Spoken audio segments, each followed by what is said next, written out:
bisschen später kommen die Freunde komplett erschöpft und flotschnass im Wikingerdorf an. Dort wartet schon der nächste Schreck auf sie. Der Sturm hat die kaputte Wand vom Haus noch ganz weggerissen. Aber die Reparatur kann bis morgen warten. Jetzt muss zuerst mal der Sieg gefeiert werden, nach Wikingerart.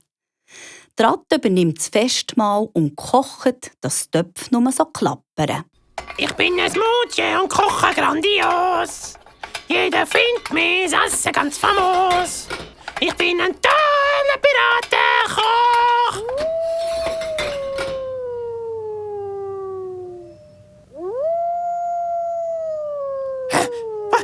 Was ist jetzt das wieder für ein Geräusch? Das tönt fast, als ob es aus dem Loch in der Wand käme. Ich kann mal schauen. Was ist denn da? Hilfe! Wölfe! Da sind Wölfe! Donnergott, Thor! Ein ganzes Rudel! Der Geschmack nach Essen hat sie angelockt.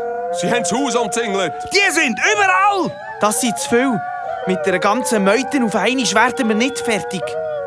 Was machen wir jetzt noch? Ich glaube, ich habe eine Idee. Eine super Idee.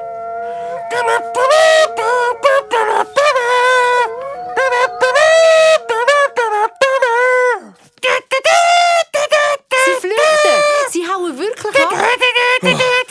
Wolf haben ein gutes Gehör. Die Kammusik haben sie nicht verleiden. Für uns war es aber auch nicht gerade ein Zuckerschlecken. Sie sind weg! Sie sind wirklich geflüchtet! Merci, Ratte.